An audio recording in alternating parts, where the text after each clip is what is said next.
It's great that we have that expert on our team, huh? And after seeing that, we now have to ask this question: how long will these backups last? Yeah, it feels like forever. Joining us now by phone is Danny Perez from TxDOT, and we've just gotten kind of a rundown on some of the major trouble spots and the workarounds. We saw that sinkhole at Boheme on the west side.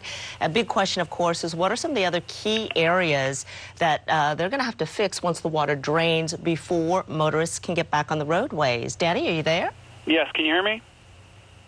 Yeah, can you hear us? Yes. So we've got some work going on there at the Beltway on the frontage roads at Boheme. We're working with breaking up some of the concrete, so hopefully we can get those roadways taken care of. We've also had some great news on the Brazoria County side of things. Brazoria County, we had multiple closures, and we're opening up a lot of roadways down there. State Highway 35 is still impacted, but at some point we hope to get that completely cleared down in Brazoria County. But a lot of the roads that were impacted by the Brazos are starting to open up. And so we're just looking at some of these roadways, trying to see the best ways to get them open and ready for the traveling public. How do you decide which roads get open first? Is it just sheer supply and demand in terms of the number of cars going to certain areas? No, we're just putting resources all throughout our district. We handle 6 counties in the Houston district, and we've put resources where we need to. We have crews. Thankfully, we have crews from all over, not just our local Houston area folks, but we have crews from supporting us from other TxDOT districts, and it's been a great effort getting those folks down here and getting them to help. So anywhere we need to put resources, that's what we're doing. And of course, when we did that with out there at the Beltway on the toll lanes and also on the frontage road. So it's been a great effort, and a lot of our folks are coming down here to support us. Is there anything drivers can do to make those commutes easier? Obviously, they got to be patient, but is there something else? Do you recommend carpooling, metro?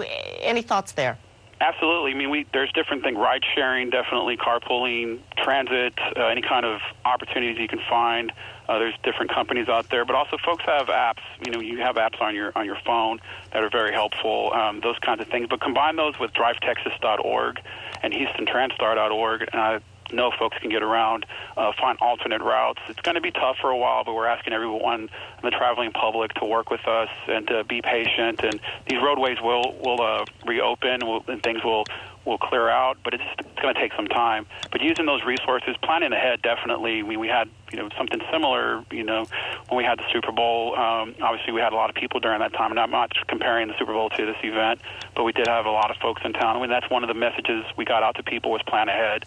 And having that to your using the different apps, things like that, you can plan ahead, plan your routes.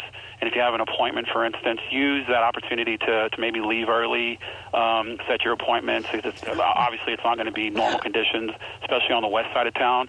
But definitely use different resources and different tools. And plan ahead is very important. Know before you go. All right. Thank you, Danny. Thank you so much, Danny. Appreciate it. Danny Perez from TxDOT giving us some hints and some clues. Technology is there. Use it, he says.